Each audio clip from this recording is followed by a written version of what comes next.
Boa tarde a todos. Eu sou Lennon Furtado, como já foi apresentado. Vou tratar do trabalho de apresentar um método para o apoio ao ensino de medição de software baseado em gamificação e jogos sérios. Esse trabalho foi orientado e supervisionado pelo professor Dr. Sandro Bezerra. Primeiro, gostaria de agradecer a participação de todos os professores que dispuseram do seu tempo para me avaliar. No mais, o nosso trabalho vai ser composto de algumas etapas, alguns capítulos. Uma breve introdução vai ser apresentada logo a seguir, depois a fundamentação teórica com os principais aspectos para fundamentar essa pesquisa. Logo em seguida vem uma revisão sistemática que ajuda a elencar elementos que foram utilizados no método de ensino. Em seguida, o método de ensino, que vai tratar e identificar as competências necessárias e outros aspectos que foram planejados na disciplina. Logo em seguida, vem duas aplicações de estudo de caso, o primeiro cenário com 15 alunos e o segundo com 7. E, por final, as considerações finais. Bom, o processo de medição de software, segundo a Softex, ele tem o objetivo de coletar, armazenar, analisar e relatar os dados relativos a produtos, processos. Então, esse processo de medição ele é fundamentalmente importante para qualquer programa de melhoria de processo de software. Existe uma frase de Fenton que você não consegue predizer aquilo que você não consegue medir. Logo, o objetivo do processo de medição é te permitir ter bases históricas, acompanhar tendências, observar comportamentos, de maneira geral, observar a saúde do processo, saber se aquele processo está atendendo os objetivos organizacionais. Sabendo disso, a indústria tem se mostrado ineficiente na aplicação desse processo. Esse estudo é comprovado através dos estudos apontados por Decker, Marquardt e Kasunic. E dando ênfase, Jones diz que grande parte da problemática está que a maioria dos engenheiros de software não estão devidamente treinados para atender às necessidades mercadológicas. Em seguida, esse estudo é corroborado, confirmado também por uma pesquisa que foi feita com 44 executivos na Câmara Americana de Comércio, a CHAM, em 2012. Esses 44 executivos puderam perceber que tinham certos aspectos do programa de medição os quais eles não estavam satisfeitos. Quais eram? Primeiro, tornar tangíveis esses benefícios. Logo, eles investiam tempo, esforço e dinheiro para um programa de medição que não estava retornando exatamente aquilo que eles desejavam. Isso está de acordo com os outros pontos elencados, como estabelecer indicadores. Os peritos, as pessoas que estavam responsáveis pelo programa, tinham dificuldades em estabelecer os indicadores que apontassem exatamente aquilo que eles queriam evidenciar nos objetivos organizacionais. Seguindo, a quantificar a eficiência do processo e sistemas. Obviamente, se você não consegue estabelecer o indicador correto, você não vai ter a capacidade ou a competência para quantificar a eficiência do seu processo ou sistema. Okay? Em 2008, também Jones afirma que existem inúmeros problemas relacionados, praticamente ele aponta 28 problemas relacionados ao processo de medição de software, e um dos problemas ele aponta que é a falta de treinamento adequado para esses profissionais que vão atuar nessa área. Bom, conjuntamente foi desenvolvido um estudo pela Villa Vicencio e Alien Abram em 2011, que eles levantaram uma survey onde vários pesquisadores da área, vários professores acadêmicos da área responderam e alguns alunos, apontando os principais problemas ou principais aspectos relacionados ao ensino de medição de software. E esses aspectos foram elencados. No caso, professores e alunos indicaram que o ensino de medição de software é basicamente realizado por aulas expositivas e mais de 50% por estudos de caso. Tópicos de medição de software são geralmente ensinados na pós-graduação e geralmente são opcionais. O nível de aprendizado dos alunos usualmente é avaliado por exames escritos, ou seja, voltando para o meio tradicional de ensino. O que Villa Vicencio e Abram definiram? Eles definiram de que existem várias abordagens para o ensino, vários métodos para se ensinar o processo de medição de software, e o método de medição de software está muito regalado ao método tradicional de ensino, que, segundo Mizukami, é um método centrado no professor e que usa basicamente aulas expositivas e provas escritas. E Villavicencio propõe utilizar outras abordagens, como jogos sérios, gamificação e PBL. Sabendo disso, os objetivos da nossa tese, desta tese é: primeiro, responder à questão norteadora desta pesquisa, que é a estratégia de ensino baseada no uso de gamificação e jogos sérios colabora para o aprendizado de medição de software, no caso é uma questão, e depois, para atender essa questão, foram determinados 4 objetivos específicos. O primeiro dele, estudar e analisar o estado da arte em relação à aplicação de gamificação e jogos sérios no ensino de medição de software. Depois, identificar as competências necessárias para a condução do processo de medição, ou seja, o que o aluno precisa saber para poder conduzir corretamente esse processo. Logo em seguida, desenvolver uma proposta de ensino utilizando a gamificação e jogos sérios como ferramenta educacional. E seguindo a isso, no caso, desenvolver essa proposta, logo após validá-la, verificar a sua acurácia, a sua precisão. E esse estudo tem como hipótese a primeira hipótese: houve um avanço no aprendizado de medição de software a partir do uso de gamificação e jogos sérios, e como hipótese nula, ou seja, o que se deseja refutar, que não houve avanço no ensino de medição de software a partir do uso de gamificação e jogos sérios. A metodologia já está bem alinhada com o que foi apresentado nos objetivos da pesquisa. Então, primeiro teve um momento onde teve a condução da revisão sistemática, logo em seguida tratamos da questão de desenvolver o método de ensino que seria aplicado em 2 estudos de casos diferentes. Fundamentação teórica, segundo capítulo. A gamificação, segundo Herbert e Hunter, no seu livro For the Win, eles definem que a gamificação ela nada mais é do que o uso de elementos e técnicas de designer de jogos em um contexto de não jogo. O que isso quer dizer? É o uso de elementos são como pontos, emblemas, tabela de classificação, isso são elementos de jogos. Designers de jogos é utilização inteligente desses elementos, não é só empregar eles de qualquer maneira. E em contexto de não jogo significa exatamente isso. A gamificação ela é usada para engajar as pessoas através de esses elementos e técnicas de game designer de jogos. E o mais importante frisar que a gamificação não necessariamente é um jogo, ela só usa esses aspectos de um jogo para deixar o usuário mais motivado. Em adição, o Herbert Hunter ele cita 3 aspectos importantes da gamificação, o qual ela permite com que se obtenha resultados. O primeiro é o engajamento. O usuário, existem várias empresas, Microsoft, Google, entre outros, Samsung, utilizam aplicativos gamificados para manter o usuário participando daquele aplicativo. Então, o engajamento vem do interesse do usuário através de alguma mecânica, como competir ou como colaborar. Isso mantém o usuário participando daquilo. A experimentação é exatamente que o gamificação e jogos sérios eles têm uma habilidade de criar um ambiente seguro, onde a pessoa pode aprender através de tentativa e erro. Então, num jogo, se você, por exemplo, em um jogo simples, você morre, alguma coisa acontece, aquela punição não é definitiva, você consegue recomeçar o jogo e conseguir se superar. Obviamente, isso permite a experimentação das pessoas, e isso é um ponto e um aspecto muito positivo da gamificação. Por fim, apresento resultados. Esses resultados podem ser sumarizados em um exemplo bem simples. Na Suécia, em Estocolmo, foi criada uma avenida onde existia aquele máquina de radar e todas as pessoas que passavam pelo radar, que passavam acima da velocidade, eram multadas. E todas as que passavam abaixo, elas ganhavam um ticket de loteria para ganhar o valor correspondente àquele radar. Então aquele radar já tinha, sei lá, 10 mil reais de multa. A pessoa que passava na velocidade correta, na velocidade adequada, abaixo da velocidade, né, ele conseguiria ter o resultado de participar de um ticket e ser sorteado, ou não, né, eventualmente com sorte, ser sorteado e ganhar o prêmio das multas que tinham sido acumuladas. E isso teve um decaimento de 30% na velocidade média nessa cidade. Então, aliás, nessa rua em específico em Estocolmo, obviamente a gamificação, por apresentar novas ideias, ela consegue galgar bons resultados.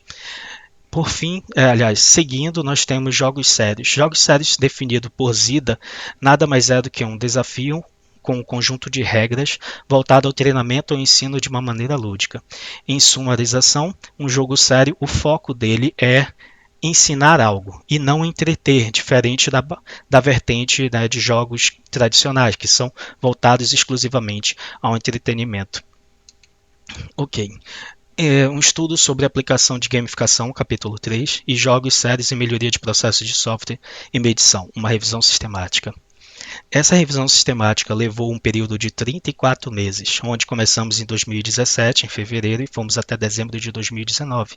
Esse período de 34 meses foi utilizando um aluno de doutorado, um aluno de mestrado, 2 alunos de graduação e um professor especialista. No total foram analisados 19.050 artigos. E essa gamificação seguiu o seguinte protocolo, né? Seguiu as seguintes etapas, na verdade. Primeiro foi levantado um protocolo com as questões de pesquisa, o que era mais relevante, os mecanismos que precisávamos defender, de quais bases iríamos buscar, qual string de busca seria elencada. E no segundo ponto, essa string de busca foi verificada. Verificada se ela retornava artigos chaves. Esses artigos eles já compunham uma lista de artigos primários e caso ela retornasse, ela estava dado como validada. Em seguindo, essa string foi aplicada em diferentes bases indexadoras de conteúdo científico e depois foi lido cada um dos títulos, resumos e palavras para a remoção de artigos que estavam desalinhados ao tema proposto. Em seguida, critérios de inclusão e exclusão foram aplicados. Posteriormente, critérios de qualidade foram aplicados na lista de artigo primário, nos artigos restantes. Essas notas foram atribuídas aos artigos para qualificá-los, dizer se eles tinham um grau de qualidade, ou seja, estavam mais alinhados com o tema ou não. Posteriormente, foi executada uma extração de dados nesses trabalhos qualificados e, por último, esses dados foram sumarizados e apresentados respondendo às questões de pesquisas estabelecidas na etapa 1, no protocolo. Ok, isso é um exemplo de uma string de busca. Então, nós temos essa string que foi aplicada na base da I3E, onde no primeiro momento você tem a string de PMPS, que é Programa de Melhoria de Processo de Software, e no segundo, a exclusiva de processo de medição.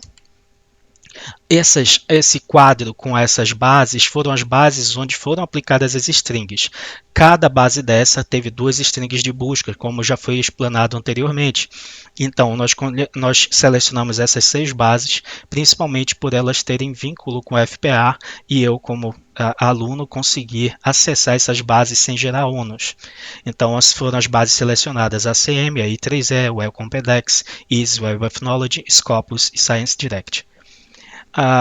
Foi delimitado escopo e algumas restrições para esse trabalho.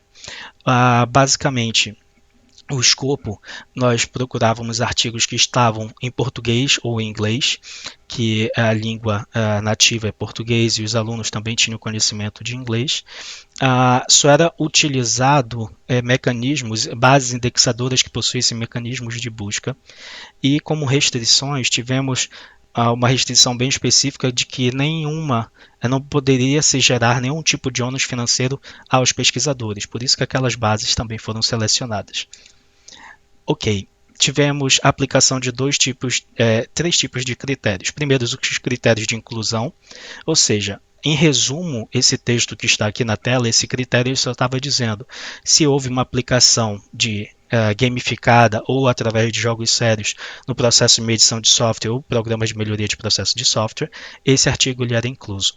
Enquanto que em critérios de exclusão, nós tivemos basicamente 10, e o mais pertinente, o mais utilizado, era o critério CE8, né, que ele diz o seguinte: artigos que não estavam inseridos no contexto de ensino ou aplicação de programas de melhoria de processo de software ou programas de medição a partir do uso de gamificação de jogos sérios. Então, aqueles artigos que não tinham alinhamento com o tema dessa revisão sistemática eram logo excluídos.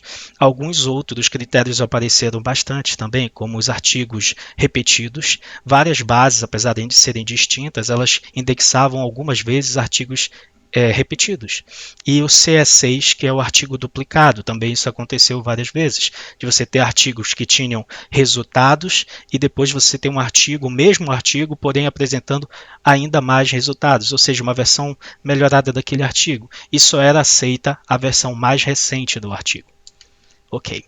E basicamente o critério de qualidade foi aplicado usando uma escala Likert de 5 níveis, que são 2 negativos, né, com discordo parcialmente e discordo totalmente, um nível neutro, e 2 níveis positivos, com concordo totalmente e concordo parcialmente, como isso era aplicado na prática.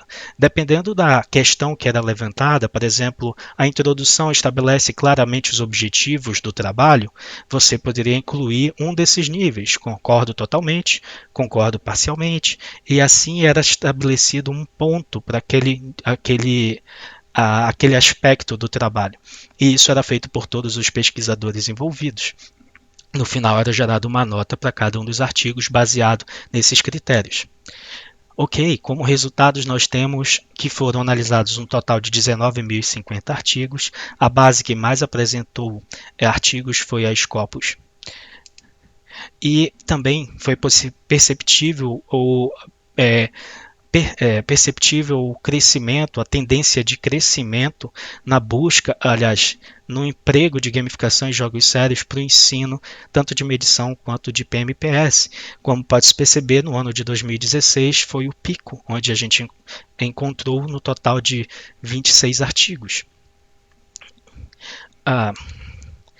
Ademais, nós também nos deparamos que 73% dos artigos eram de conferências, 22% vinham de jornais ou periódicos e 5% eram de workshops. E um ponto também muito interessante, um aspecto positivo, foi que o Brasil teve a maior quantidade de artigos publicados, um total de 25. Em segundo lugar, 23 dos Estados Unidos e em terceiro a Espanha com 21 artigos. Indo para a primeira questão de pesquisa, que diz em quais contextos acadêmico ou profissional foram aplicados a proposta de gamificação ou jogo sério. Bom, percebe-se que o contexto acadêmico teve 61% das aplicações. Você pode perceber também que existem todos esses códigos P3, P9 e P10 são referentes aos artigos que atuavam no contexto acadêmico. Mesmo para o profissional, que teve 36%, apenas 2 casos que um caso trabalhou em ambos, tanto contexto profissional quanto acadêmico, e o artigo P27 não relatou em qual contexto se tratou. Seguindo, nós temos a segunda questão de pesquisa.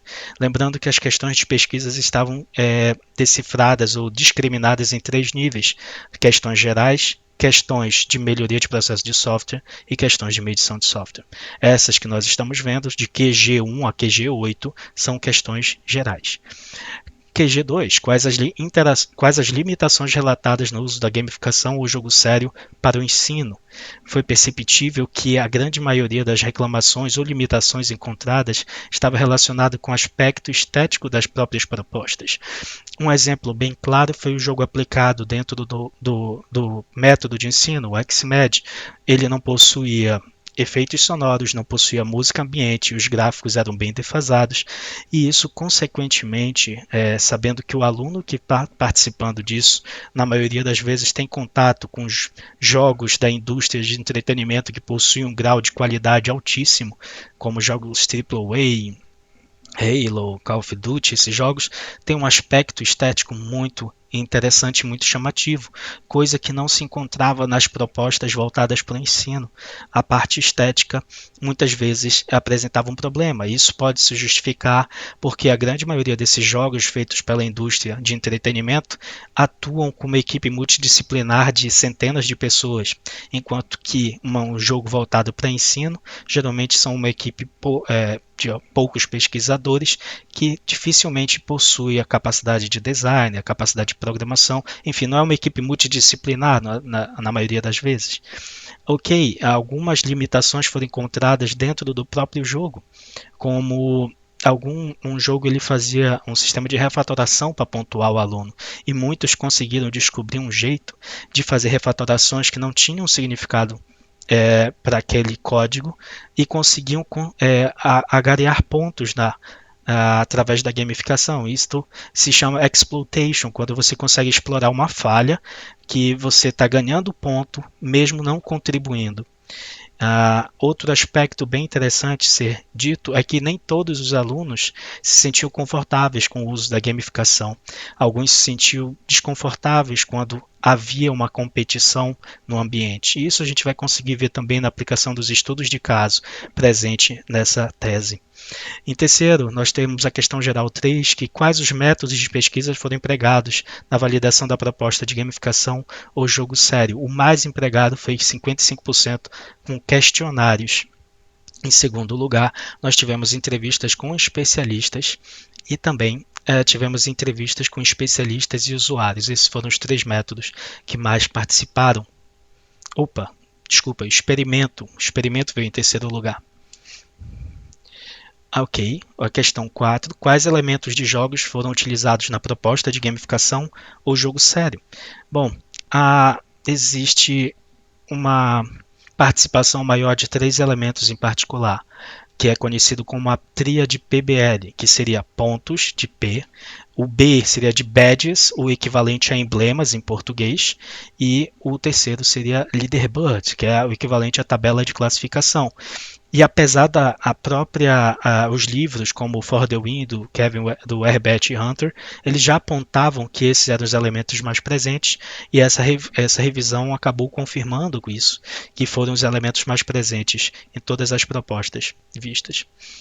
A questão 5, quais as mecânicas estavam presentes nesses jogos? Bom, as mecânicas mais presentes foi competição e cooperação, e por fim, feedback, foram essas duas. Indo para a sexta pergunta, quais as dinâmicas de jogos foram utilizadas na proposta de gamificação ou jogo sério?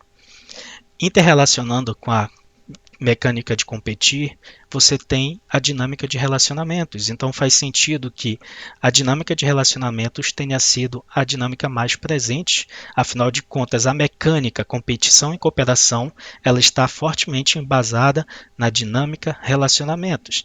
Lembrando que o Herbert Hunter discriminam 3 níveis para gamificação, 3 níveis com elementos de jogos distintos. Tu tem a dinâmica ela sempre está tratando de questões mais abstratas, como emoção, narrativa, progressão. E o segundo nível são as mecânicas do jogo, são basicamente as regras que vão que vão enquadrar aquele mundo, vão limitar aquele mundo. E o terceiro e o mais comum é os elementos de jogos, são os elementos como a pontuação, os leaderboards, né, a tabela de classificação, os emblemas, os desafios, as conquistas. Esses são os elementos de jogos. Então, como é que funciona a organização proposta por o Herbert Hunter? As dinâmicas englobam as mecânicas, logo as mecânicas englobam os elementos. Então há uma conexão entre os 3 níveis. E isso foi confirmado através dessa revisão sistemática, onde você tem a dinâmica de relacionamentos a mais presente e as demais, como feedback e competição, estando relacionadas com a dinâmica de relacionamentos. Ok? Enquanto que a questão 7 perguntava quais os gêneros de jogos foram utilizados. Para os gêneros, nós utilizamos a classificação que é adotada pela indústria de jogos, a classificação de Hertz. Essa classificação discrimina alguns gêneros, como simulação, RPG, jogos colaborativos, jogos de cartas, tabuleiros e assim por diante. E a mais presente foi o sem gênero. Isso não é surpresa. Lembrando que eu falei logo no início que gamificação ela não necessariamente é um jogo. Logo, aqueles que não tinham um gênero específico é porque se tratava de gamificação. E a segunda, a mais presente, foi simulação. A maioria dos jogos sérios, eles tratam de um ambiente simulado. Um exemplo é o jogo SimCity.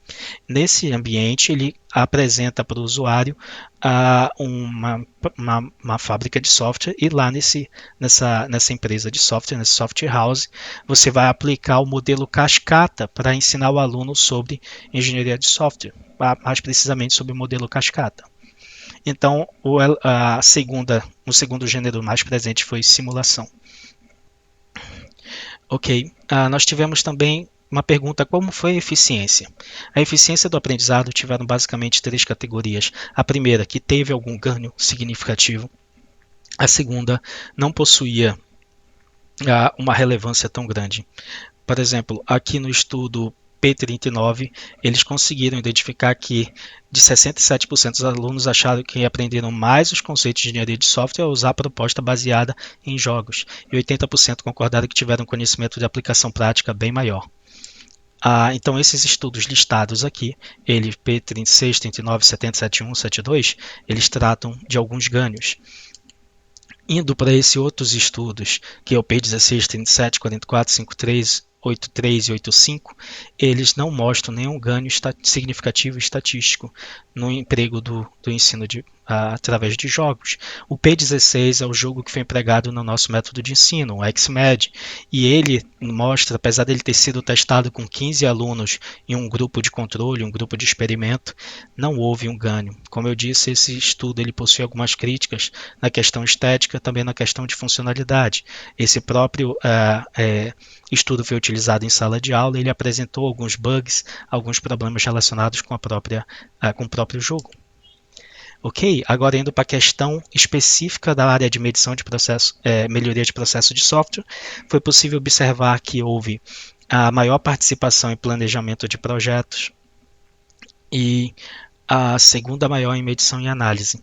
Como eu disse, o processo de medição ele é um arcabouço para os outros projetos, para os outros processos nos modelos de qualidade. Logo, não é de se estranhar que ele teve uma grande participação. Mas isso não quer dizer que os artigos que abordaram o processo de medição tinham exclusivo interesse em abordar eles ou abordavam em sua completude. Muitas vezes eles eram apenas citados e regalados a isso. Depois temos a primeira questão de medição de software, que é a proposta apresentada foi baseada em algum modelo ou norma ou paradigma de medição, se sim, qual? Bom, no total foram 6 artigos que se dedicaram exclusivamente à parte de medição, ou seja, só 4% do total de todos os artigos, que foram 137 no total de estudos primários, e apenas 2, na verdade, trataram do processo de medição com mais ênfase.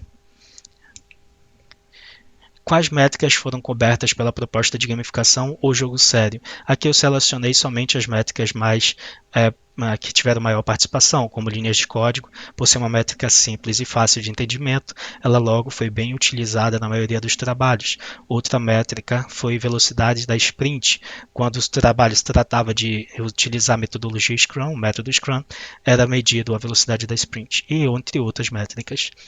Depois nós tivemos a terceira questão, que quais tópicos de medição foram cobertos pela proposta, ou seja, no início eu defini que a Softex, aliás, a Softex define, eu apresentei no início, que o processo de medição possui 4 etapas, coletar, armazenar, analisar e relatar. E apenas 2 estudos do total, o P16, o P1 e o P136, cobriram todas essas etapas com completude.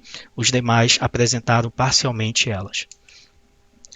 A última questão da revisão sistemática tratava de quais eram os elementos de jogos mais presentes nas propostas exclusivas que tratavam de gamificação, que tratavam de medição. E os elementos não foram muito diferentes dos demais. Como a PBL, que eu já tinha dito antes, né? Points, badges e leaderboards, né?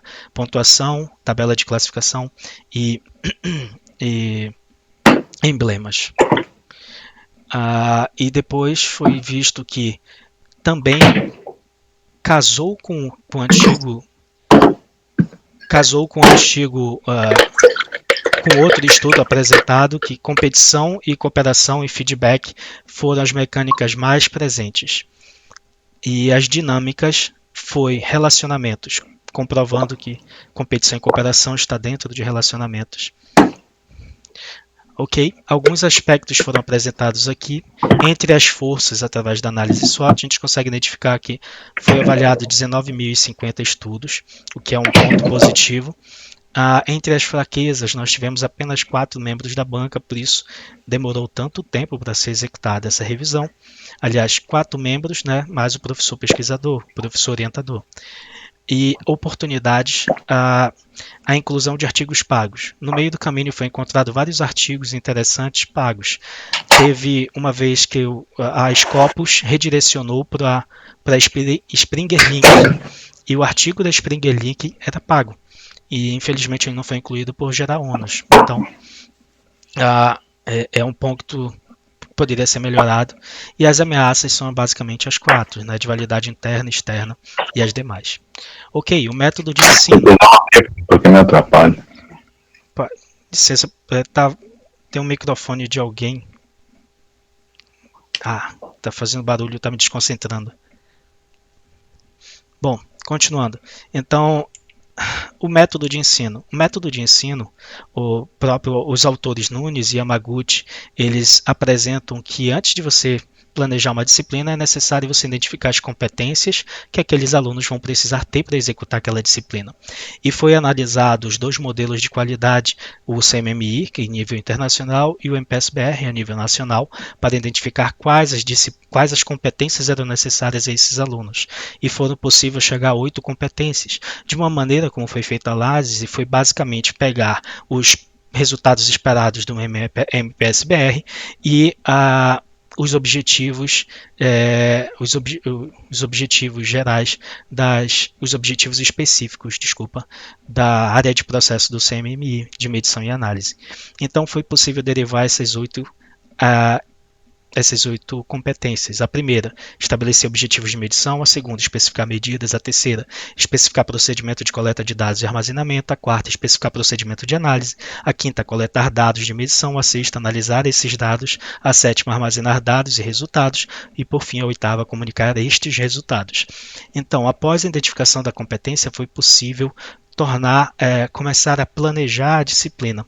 E como foi planejada essa disciplina? Bom, eram elencados os tópicos que seriam tratados, depois a competência que se desejava alcançar com aqueles tópicos e, por fim, o nível cognitivo que se desejava alcançar. E como taxonomia para nível cognitivo foi utilizada a versão revisada da taxonomia de Bloom, que ela possui 6 níveis, sendo o mais simples o nível de lembrar, quando o aluno tem a capacidade de recordar uma informação, compreender, quando o aluno consegue demonstrar compreensão daquela informação e reproduzir a mesma por suas palavras, aplicar, quando ele consegue transformar aquilo em resolver uma questão que pode ser teórica, uma questão prática, como aplicar a própria medição em si, analisar quando o aluno, no meu caso de processo medição de software, quando o aluno tem a capacidade de analisar as métricas que foram coletadas, a síntese, quando o aluno consegue criar, no caso específico de medição, foi utilizado quando o aluno conseguia desenvolver um plano de medição. Então, além dele criar as métricas, ele criava também a parte de planejar a medição. Por fim, avaliar é o ponto mais alto do nível de cognição, estabelecido por Bloom, na taxonomia de Bloom, e ela era quando o aluno conseguia ver aqueles resultados que foram propostos e ver se tinha alcançado o objetivo que era estabelecido lá no início.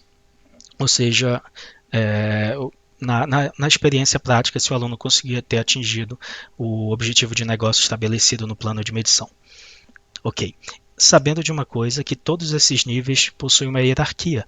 O sexto nível engloba todos os outros níveis. Então, um exemplo prático, se você consegue aplicar algo, você consegue compreender e lembrar daquele assunto. Ok? Alguns aspectos que eu queria citar aqui na parte de planejamento da disciplina, como vocês podem ver, ela está dividida em 4 etapas. As aulas, que foram no total de 8, 2 teóricas, 2 práticas, 2 avaliações práticas, uma avaliação teórica e uma aula de feedback. E do lado estão todas as unidades, ou seja, os tópicos cobertos dentro dessas aulas. E no terceiro campo, na terceira coluna, estão as competências que se desejava alcançar. E na quarta coluna, o nível cognitivo. Eu queria frisar aqui as 2 primeiras aulas e as aulas práticas, em específico. A primeira aula ela tinha o objetivo de apresentar o aluno a esse mundo do processo de medição de software, onde dava uma visão geral e abrangente do processo de medição segundo modelos como o CMMI, o MPSBR, algumas normas como a ISO 12207, ISO 15504. Então, eram apresentados conceitos como medida básica, medida derivada, entre outros conceitos da ontologia de medição. E o que se desejava alcançar? As competências de estabelecer objetivos de medição e de especificar medidas. Os alunos conseguiam conhecer o que era uma medida e assim, durante a aula, era feito práticas para que eles criassem medidas, que eles estabelecessem medidas. E os níveis cognitivos foram lembrar e compreender. Na segunda aula teórica, ela teve outras questões como o planejamento, né, a definição do plano de medição, a coleta, armazenamento e relato das medidas que foram coletadas. Então, todos esses aspectos relacionados à medição foram cobertos nessa segunda aula e teve as seguintes competências: especificar procedimento de coleta, especificar procedimento de análise e lembrar e compreender os níveis cognitivos almejados. Agora tem um nível em particular que eu gostaria de frisar, é o nível 3. Na aula 3 nós tivemos uma prática onde o aluno tinha, de maneira lúdica, fazia um processo de medição, desde criar o seu plano de medição até conduzir esse plano, coletar as métricas, fazer análise dos resultados. E sabendo disso, nessa aula foi possível alcançar as 8 competências, como foi dito. Nessa aula foi possível armazenar, analisar e relatar os dados. Então, todas as etapas de medição foram alcançadas. Logo, todos os níveis de competência foram alcançados nessa aula em particular. E também os níveis cognitivos, porque exigia muito do aluno. Por isso que tivemos duas aulas teóricas antes de ir para a aula prática. Desculpa, só uma correção. A aula 3 teve os 4 primeiros níveis, as 4 primeiras competências, e na segunda aula as demais competências. Então, a aula prática ela veio puxar todas essas competências justamente para qualificar o aluno, para ensinar o aluno através de métodos lúdicos. Bom, a estratégia de ensino ela foi desenvolvida tanto através de reuniões junto ao orientador, junto ao laboratório Spider, que possui vários membros que nos ajudaram a desenvolver essa estratégia.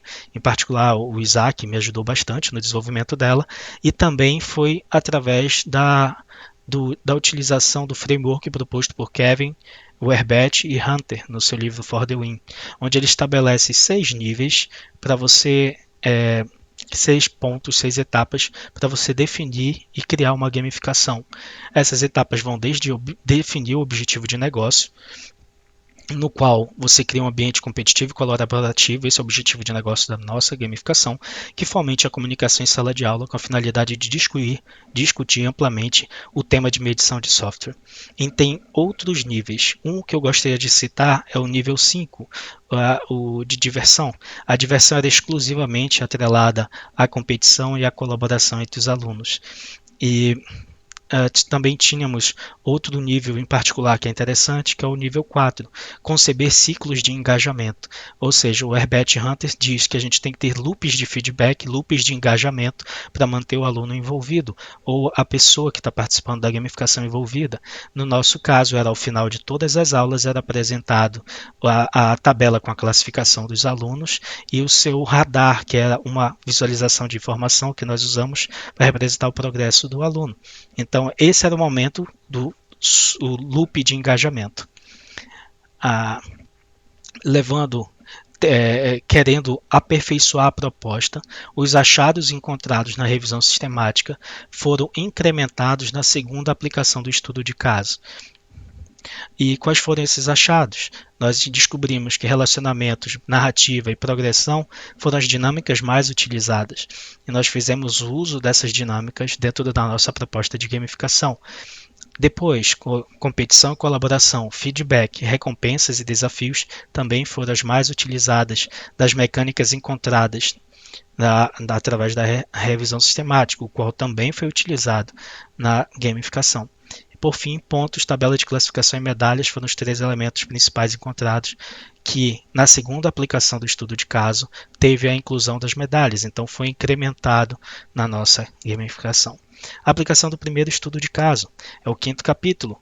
Basicamente, foi definido quem era o público-alvo. O público-alvo, nesse exemplo do estudo de caso 1, foram 15 alunos do tópico especiais em processos de software, da disciplina de tópicos especiais em processos de software, no qual foi conduzida na Universidade Federal do Pará.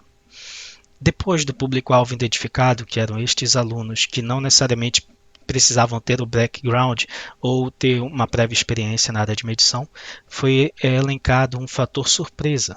Dentro da prova teórica que foi desenvolvida, existia uma questão que ela não era obrigatória. Essa questão ela estava simplesmente ali para balancear a proposta da gamificação. Como ela balanceava? existe um problema na gamificação. Não necessariamente os alunos que estão no topo são os melhores alunos, que têm mais conhecimento naquele tópico de medição de software. Às vezes, o aluno mais comunicativo consegue se bonificar e chegar ao topo. Então, como maneira de ajudar aquele aluno ou balancear a proposta, pegar aquele aluno que tem mais conhecimento e não necessariamente está no topo, foi gerada uma pergunta, fator surpresa, que nessa pergunta, caso respondida e fosse assertiva, fosse uma resposta positiva, o aluno ganharia 10% dos pontos da gamificação, ou seja, ele poderia sair de onde ele estava, na região que ele estava lá embaixo, e subir na tabela de classificação. Caso o aluno não tivesse essa confiança para responder essa pergunta, ele perdia 15% nas suas pontuações da gamificação. Ok. A instrumentação também envolveu as avaliações. Tivemos duas avaliações, foram a avaliação prática e a avaliação teórica. Depois, prêmios. Os prêmios basicamente foram a pontuação extra que o aluno recebeu e mais um curso de desenvolvimento mobile.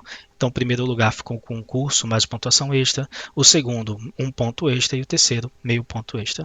A ferramenta utilizada foi a tabela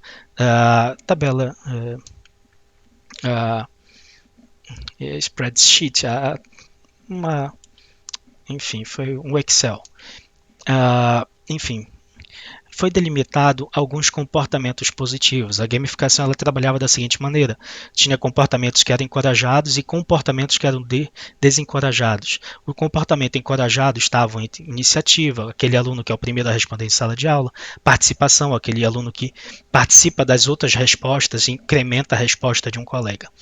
Entre regras, existem outras, mas entre as regras de penalidade, que são aqueles comportamentos que eram desencorajados, tinham como exemplo: faltou aula sem comunicar, faltou aula sem aviso, 10 minutos de atraso.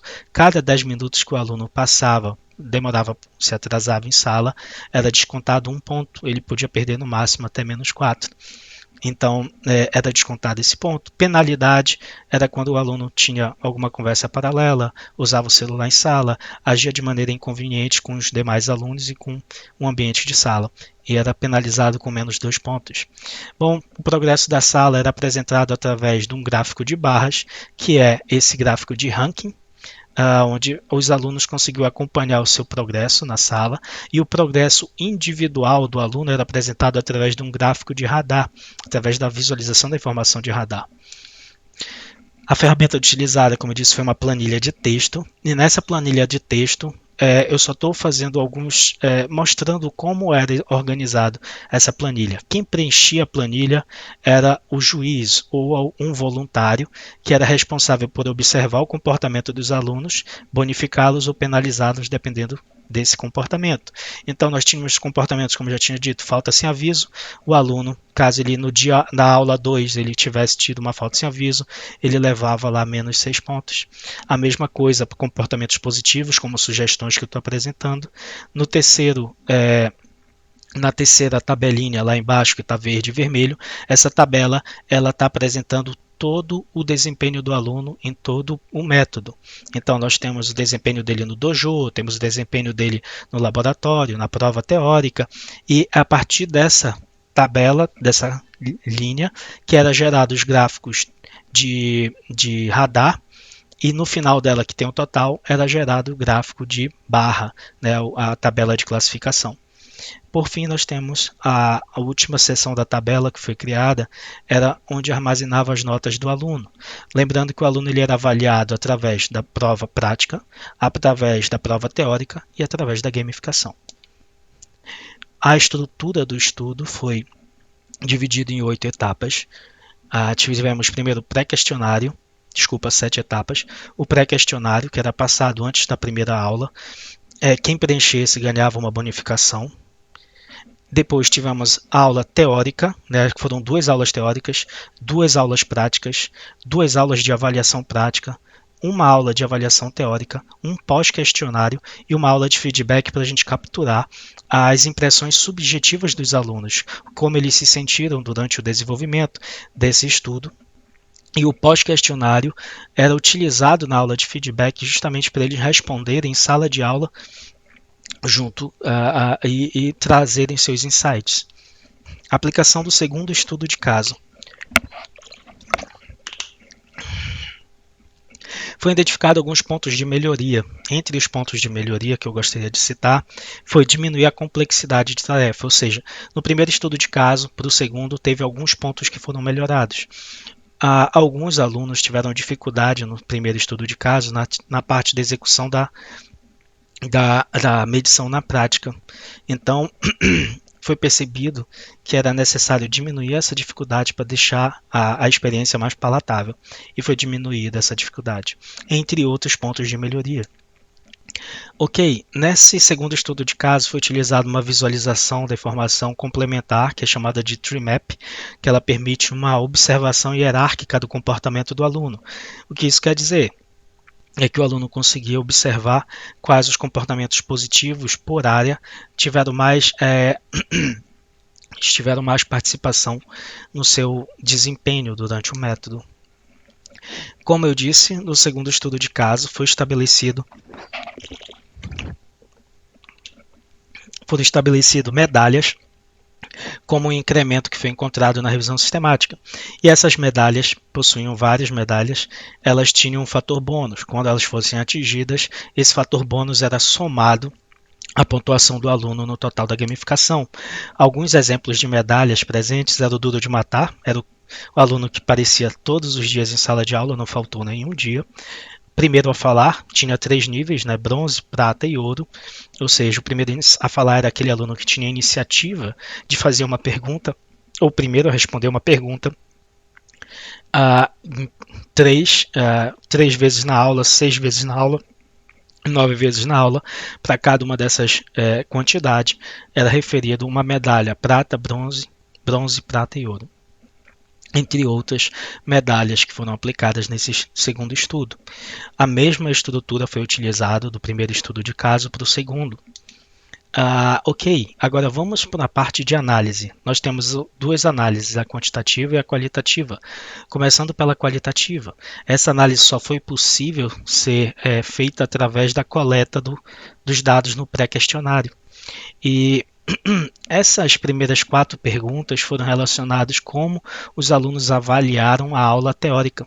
Essa avaliação foi como você avalia o conteúdo, sequência de tópicos, nível de dificuldade, duração, método de ensino e exercício nas aulas teóricas. A segunda, quanto você gostou da aula teórica, e as demais seguem o mesmo ritmo.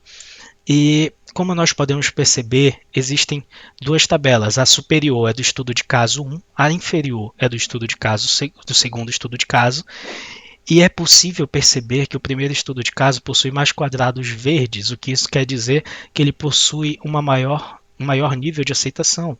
Os alunos gostaram mais no primeiro estudo de caso do que no segundo. Então, percebe-se que tem mais pontuação para excelente e bom no primeiro estudo de caso, e o mesmo método ele tem mais pontuação ruim para regular no segundo estudo de caso. Nós vamos poder observar futuramente que isso está entrelaçado com o perfil do aluno, o qual vai ser daqui a pouco explorado. Bom, a aceitação da abordagem, como foi percebido no primeiro estudo de caso, que está na tabela ao lado esquerdo, ela teve um maior nível de aceitação, como pode ser visto, 70%, 60%, e no segundo estudo de caso foi de regular para bom, ficou intermediário. Então nós tivemos 83% disseram que não gostaram da experiência no segundo estudo de caso. Ok. Além disso, também foram feitas algumas perguntas para avaliar a gamificação como um todo, verificar se os elementos de jogos, as mecânicas, as dinâmicas estavam sendo assertivas, e o quanto você gostou, a segunda questão, da aula gamificada, e também foi pedido algumas sugestões de melhoria. E como foi percebido, no primeiro estudo de caso, 70% dos alunos, na verdade, de avaliação positiva foi um total de 80%, né? Excelente e bom, são avaliações positivas, tiveram aceitação da proposta gamificada, enquanto que no segundo estudo de caso, basicamente, a grande 50% foi bom. Então teve um menor nível de aceitação à proposta gamificada. E embaixo nós temos as duas tabelas, né? Que a tabela da esquerda trata do primeiro estudo de caso e a segunda trata do segundo estudo de caso. Esses dados são evidenciados novamente, onde o primeiro estudo de caso teve mais aceitação, mais nível de excelente, enquanto que o segundo teve nível regular. Ok, enquanto os dados quantitativos, para medida quantitativa foi utilizado as interações em sala de aula, né, como as sugestões, perguntas, iniciativa, e quanto também a média da turma. Foi percebido que a média da turma foi muito similar.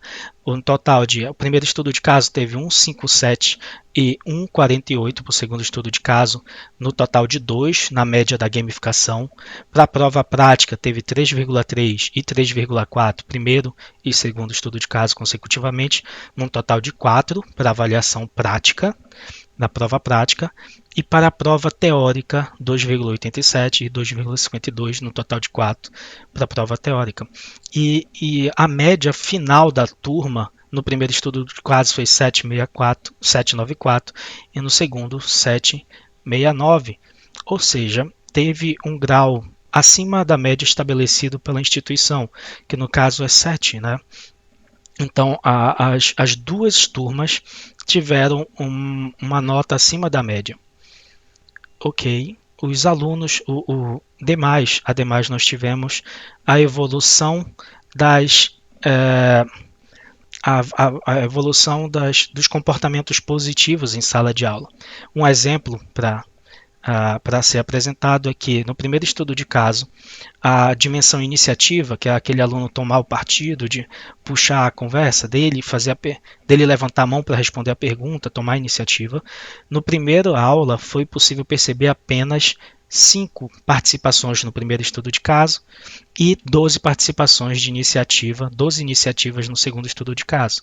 Enquanto que na aula 3, foi percebido no primeiro estudo de caso 45 participações, 45 iniciativas, 9 vezes a mais do que a primeira aula. Então teve um crescimento desses comportamentos positivos em sala de aula. O mesmo se repete no segundo estudo de caso, que teve um total de 12 participativas no primeiro momento, na primeira aula, e na terceira aula um total de 24. Ok? Alguns aspectos que podem ser tratados que podem ser melhorados nesse estudo de caso. Uma oportunidade de melhoria seria a utilização de um jogo sério próprio, ao invés de utilizar o XMED, que foi um jogo que apresentou problemas tanto na parte estética quanto na parte funcional. Ele apresentava alguns bugs, alguns erros, algumas respostas incorretas. Logo, é uma oportunidade de melhoria substituir esse jogo. Ok, conhecendo os perfis dos estudantes, basicamente nós tivemos os 2 estudos de caso que apresentam esse perfil de estudante. O primeiro, em particular, ele tem uma maior diversidade, uma maior pluralidade de backgrounds, então tem alunos de ciência da computação, sistema de informação, entre outros. E o segundo possui uma menor quantidade de alunos de distintos backgrounds. E no segundo ponto, foi feita a segunda pergunta: você conhece algum paradigma de medição? O primeiro estudo de caso mostra que 72% dos alunos não conheciam nenhum paradigma, e no segundo caso, 66% conhecia o GQM. Para se adentrar em conhecer os perfis dos alunos, foi perguntado se eles tinham alguma certificação profissional. No primeiro estudo de caso, 60% não. No segundo também teve, mas a diferença é que teve alguns que foram implementadores MPS-BR no segundo estudo de caso. Também foi perguntado quais os treinamentos eles participaram.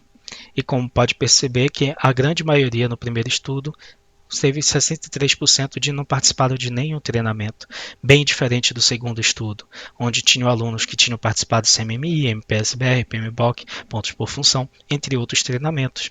A grande maioria teve participação. E também foi feita uma pergunta que não está aqui no slide, que era qual era o background profissional desses alunos. Dos alunos do segundo estudo de caso, teve uma aluna que tinha 20 anos de experiência na indústria e outro aluno que tinha 8 anos de experiência, enquanto que no primeiro a grande maioria não possuía experiência profissional, mas eram de grande maioria puramente acadêmica. Então, o que foi perceptível foi que, apesar da proposta ter tido um ganho de conhecimento, como é mostrado através desses gráficos, alguns alunos tiveram mais resistência a ela por ela ser lúdica. Alguém que já tem um domínio do assunto, quando vê uma proposta lúdica de medir o seu próprio peso, medir sua altura, pode levar com um certo desconforto essa proposta, pode não se engajar com a proposta. Isso está muito intimamente relacionado com o perfil do aluno e o seu conhecimento. Logo, os alunos que participaram do segundo estudo de caso, a grande maioria, por já ter uma experiência muito maior na indústria, acabaram não se engajando tão fortemente, tão interessante quanto os alunos do primeiro estudo de caso. Mas independente do engajamento deles ou do nível da aceitação da proposta, foi verificado uma pergunta no pré-questionário e no pós-questionário, que era: qual foi seu nível de aprendizado? O que você conhecia de medição? No primeiro momento, o estudo de caso 1 mostrou que alguns alunos não tinham nenhum conhecimento ou tinham baixo conhecimento em sua grande maioria. E essa mesma questão foi levantada no pós-questionário, onde os alunos aumentaram esse nível de conhecimento. O nível de médio conhecimento de 9,1 foi para 60 e o nível de baixo de 72 reduziu para 40%. E os alunos do segundo estudo de caso, apesar de, como já mostra, muitos deles já tinham domínio do assunto, eles já tinham um nível de conhecimento elevado. 33% tinham conhecimento elevado, e mesmo assim teve uma redução no nível de baixo conhecimento, ou seja, ampliando o conhecimento médio. Então, os alunos do segundo estudo de caso também, não todos, né, tiveram um ganho de conhecimento, mas parte deles também compartilharam desses bons resultados. Ok, confrontando a hipótese. A estratégia de pesquisa, a questão norteadora, respondendo a questão norteadora. A estratégia de ensino baseada no uso de gamificação de jogos sérios colaborou para o aprendizado de medição de software? Logo, sim, foi possível perceber que ela colabora, mostrando através da média da turma, através da análise quantitativa, que foi uma média acima da média institucional, e também mostrando que houve um ganho de conhecimento subjetivos nos dois cenários, do estudo de caso 1 e no estudo de caso 2. Com algumas considerações. Bom, esse trabalho teve algumas limitações. E limitações essas que poderiam ser aprimoradas num terceiro estudo de caso, que seria a redução de muita informação condensada em uma única aula, enquanto que também uma limitação muito interessante e muito pertinente foi a aplicação da Covid nesse período, que impossibilitou a execução de um terceiro estudo de caso, onde melhorias que foram elencadas nesse segundo seriam aplicadas para ver a corretude da proposta. Alguns trabalhos futuros seria a aplicação de um terceiro estudo de caso e principalmente o desenvolvimento de uma ferramenta, ou seja, de um jogo sério, para substituir o XMED dentro da proposta atual. E, como conclusão, os 4 objetivos específicos estabelecidos lá no início foram alcançados. Então, a estratégia, nós respondemos já essa questão norteadora. O primeiro objetivo, nós estudamos o estado da arte através da revisão sistemática, identificamos as competências necessárias para o aluno aprender o processo de medição, desenvolvemos uma proposta de ensino usando a gamificação e jogos sérios como base, e, no último momento, validamos essa proposta através da aplicação de 2 estudos de caso.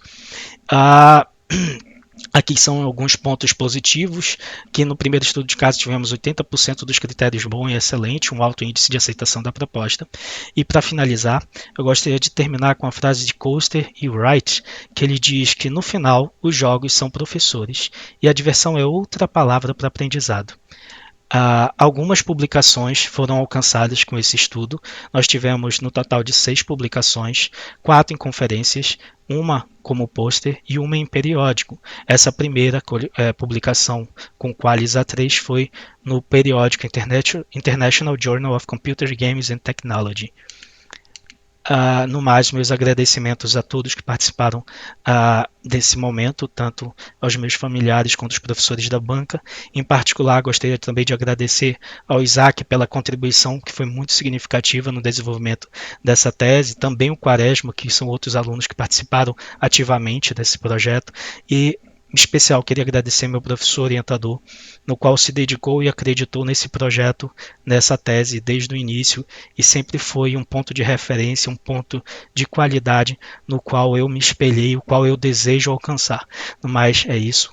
Algumas referências e obrigado.